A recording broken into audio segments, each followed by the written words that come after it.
welcome back to another video. My name's Destiny. I do book things here with a sleepy tree frog. She fell asleep in her bassinet or in her bouncer, and I decided to film while she's sleeping behind me. So baby content. But this month for January, I have decided that I'm going to play Stack It. If you've never heard of Stack It, Leanne from Literary Diversions. Yes, I had to think of her channel name. She is wonderful. If you've never seen Leanne, I highly recommend checking out her channel. She is hilarious, and I strive to be like her because I love her to pieces. Her and her lovely wife Helen. She plays Stack It, and there's eyes. Hi, pretty girl. Hi, pretty girl. She plays Stack It each month, and basically, I have to adjust her. Basically she plays Stack It every month, and she starts at the top of the stack and reads down. And if she's not in the mood for the book that's next in the Stack it gets unhauled. So, you gonna stay awake or you go back now? Okay, you gonna stay awake. We chill. So this month I'm doing that. I'm gonna show you these in kind of backwards order, for lack of a way to put it. Yeah, I'm gonna show you these from the first one I picked to the top. So the last book I show you is the first book I have to read this month. I've been struggling with consistency lately. I find it's easy to be consistent in my overall relationships. So when it comes to friends and family, I can be very consistent with them. If they need me, I'm there. If they're like, hey, Destiny, I need you to go do this, not a problem, I got it. But as far as keeping myself consistent in the things I'm doing and the things I'm trying to accomplish, I suck at it. I have not been consistent in anything since I separated from my wife. And so I'm hoping Stack It will bring a little bit more consistency in my life. I have been getting more consistent and like actively working towards it. It's the 4th of January when I'm filming this. And so for the last 3 nights, I've actually stuck with it and did yoga every night. I'm sore, I'm tired, and I'm ready to quit, but I'm not going to. I've cooked myself dinner every night. Like, I have been so consistent it's only been 3 days, but so much more consistent than I have all of 2021. So I'm hoping Stack It is another push to be more consistent in my life. So yeah, there's that. Without further ado, let's get into the books I'm hoping to read and what order I'm going to read them. I want to let you know this order is really making me nervous, because I literally just made a list in my bullet journal of the books I wanted to read this month and started pulling them off my shelves. And that's the order I'm reading them in, which makes me really nervous because I didn't edit this at all. Like, I didn't edit the order at all. And I didn't try to influence it either. So that's a little nerve-wracking. My shelves, I just cleared out the book tree, which I didn't film it because it was a whole day process. I cleaned up the book tree, and when I did, I decided to put my library in alphabetical order, which was fun because I ran out of room. I got the S's done. I got all the S's on my shelves, and then T through Z just got shoved wherever they'll fit. If y'all want to see my library now that it's done, I will be more than happy to show you, but guys, I have no more room. It's time to go buy a new bookshelf. And that's the goal for this month, is if I can stay consistent and not miss more than 2 days of anything, I get to buy a new bookshelf. It's motivating because it really irks me to see a book out of place, and when I go to try to put it in its place, there is no place for it. So without further ado, more rambling from me, let's get into my TBR when I'm reading. If you're wondering, this is pumpkin spice coffee. Yes, I'm sad that it's January. Yes, I know they're going to get rid of it soon. Yes, I put a Walmart order in for 3 more containers of pumpkin spice creamer. Yes, I did. Okay, so first on this list is, hold on one second, I'm just breaking them back down so I can get them all, is if I can get it up, Days of Blood and Starlight by Laini Taylor. I read Daughter of Smoke and Bone year before last in 2020.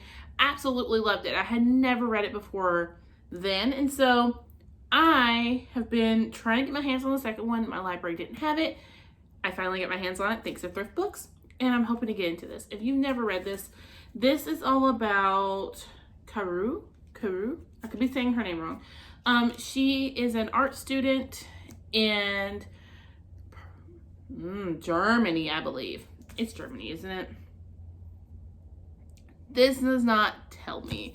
But she is an art student in, I believe it is Germany. Or maybe it's Peru. I think it might be Peru. She's an art student. She is an art student in a foreign country. And she works for this kind of a monster, the way that he's described. And she collects teeth for him.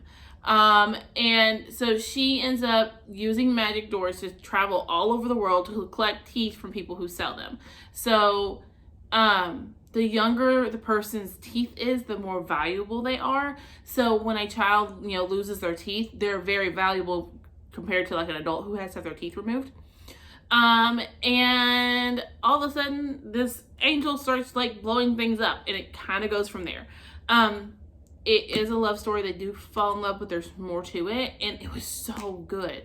And so I'm hoping to get to this. This is on the bottom of my stack. This is the first one I saw, first thing I thought of I wanted to read this month. So this is on the bottom of my stack, which is motivating to read everything else so I can get to this. Next on my stack is the Outlander by Dana Gabaldon.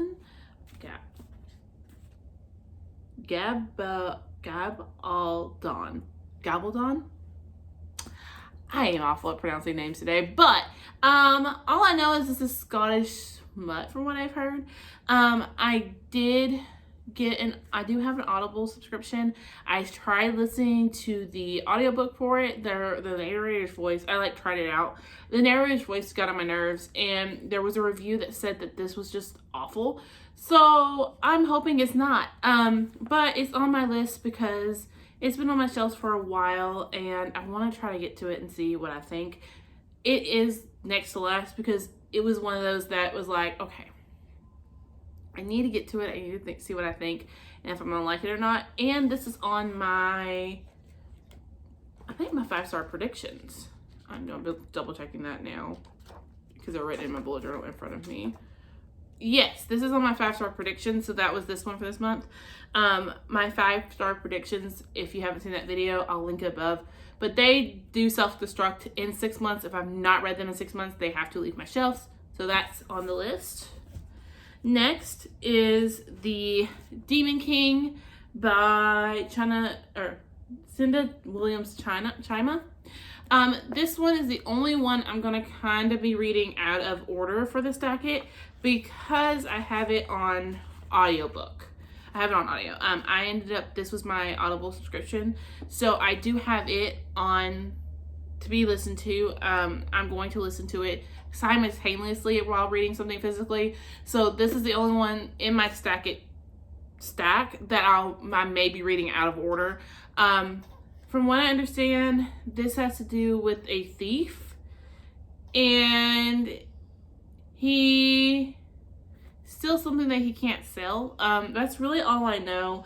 I've heard a lot of people talk about it. I have the whole series on my shelves because I ended up getting them for really cheap, and I just never picked it up. The first, I've gotten literally 80 pages into this thing, maybe less than that. Hold on. No, I've gotten 68 pages into it and quit every time because there's so many characters in the very beginning of it. And the way they're kind of just thrown at you was something that was really hard for my brain to wrap around. So I'm hoping listening to it will make that a little easier. Usually books I have a hard time getting into, if I can get an audiobook and actually can, jive with the narrator just fine, I can actually get through them and nearly always enjoy them. So I'm hoping to get through this and enjoy it and go on to the next series, or next in the series. Next is Serpent and Dove by Shelby Moran.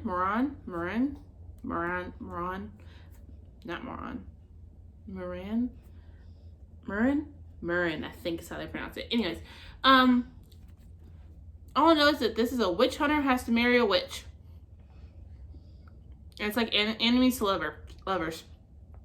And if I'm right, it's sapphic and smutty, I believe. I honestly, witch has to marry a witch hunter. That's all I need to know. Like, if I had to be a witch that married a witch hunter, I would throw his ass off.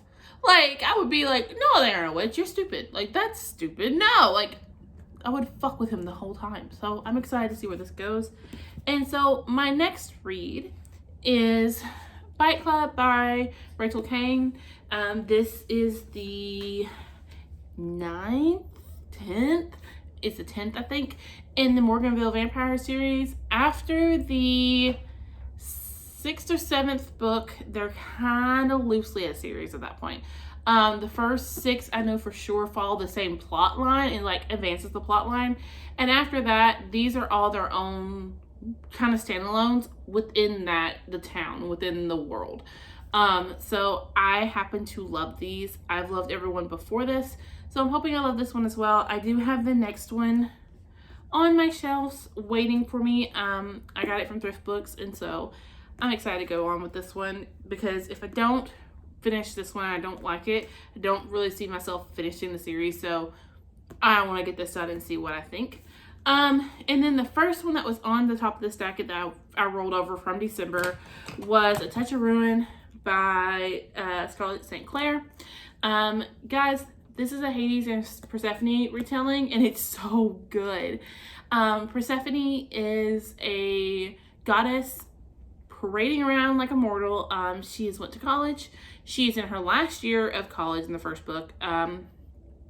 She starts working for this newspaper that she is ecstatic to work for. It is her dream job. She goes to a nightclub with her best friend one night. She knows that it is Hades' like business. In this world, the gods own their own businesses, and like the mortals are aware of the gods, and like they kind of live coexistently. And so she ends up going to the nightclub, and in the top level of the nightclub, Hades makes deals with mortals for love, lust, whatever. And you have the right to make a deal with the god of the dead, and if you can meet his terms, you win. If you don't, you go live in the underworld. Well, Persephone ends up there and meets this mysterious man and asks him to teach her to play poker. And of course, she's never played poker before in her life. She loses a whole bunch and ends up in a contract with the god of the dead. The god of the dead asks her to make something grow in the underworld. If she can, she gets to live and goes away. If not, she now lives in the underworld. The problem with this is Persephone has no magic. She cannot make anything grow. And Hades knows this. He can read their deepest, darkest secrets and their deepest, darkest fears. And that's what he usually preys on. So if an alcoholic came to him and asked him for fame, he would say, okay, you cannot drink for the next 6 months. And if that alcoholic took a drink within the next 6 months, they now live in the underworld. Plain out. So Persephone is pissed because she did not agree to this. The way she looks at it, she did not agree to this contract. She did not want to bargain with the god of the dead. That's not what she thought she was doing. And now she just makes something grow in the underworld in the next 3 months, or she's stuck there. It's very aggravating for her. And things kind of take off from there. I do think it's interesting. I do want to point out that her mother kept her caged up until she was 18, and then finally let her out in the world. And so when she gets in this contract with Hades, she just sees this as another prison that she's stuck in. She just broke out of her mom's prison, and now she's stuck in one with Hades. And there is no one to come save her. She has to save herself. So I have finished the second one. I'm fixing to actually finish annotating it. I've already done my annotations. I just have to tab it up and highlight. And guys, this was so good. The ending of this one was super interesting, and I can't wait to the next one. What do you got, Mama? You set your hand? I'm sorry. I was making sure you didn't have your outfit in your mouth. Here you go. the way this one ends, I need to get my hands on. I think it's a touch of malice. Let's look. Hold on. Yes, a touch of malice is the next one. And then next after that is a touch of chaos, which is in both their POVs. So I am so excited. I can't wait to get my hands on the next one. This is a series that I've seen recommended on Book Talk and BookTube, and I just kind of played it off because I didn't think I liked romance, and I didn't think romance was something I enjoyed. And this year I decided maybe I should challenge some of the things I thought about myself and what I thought I knew about myself, just to see, you know, we grow as people, we change as people, we should, you know, get to know ourselves again. And so when I did that, I realized I like smut and I like romance. So I'm like kind of just falling into that. And I love this, and I can't wait to read the next one. So yeah, that is my January TBR. I hope y'all enjoyed this video. I hope you enjoyed seeing the little tiny human, because she is now awake. We do not coo as often anymore. We will smile every once in a while. Can I have this? Thank you. Can you smile for me? Can you smile for Mama? No. Yeah, she honestly just looks at me most of the time and stares. She will talk to everybody else, but she does not talk to me very often anymore, and that's just the way it is. What are you doing? What are you doing? She is actually looking like that because she really wants green beans, and we're out of green beans right now. I started her as of Friday on baby food, actual food, because every time I eat, she just like stares at me like she wants a bite. So I started feeding her green beans. I have a Walmart order in. We go get green beans tomorrow. And then we're gonna start on peas next. So yeah, little life update, a little bit of a January TBR. Again, if you like this video, please please consider subscribing. I would love to have you here. I post videos every Wednesday or Monday and Friday. Hopefully I'm gonna throw Wednesday in there sooner or later. Yeah, but I hope to see you on my next one. Bye guys.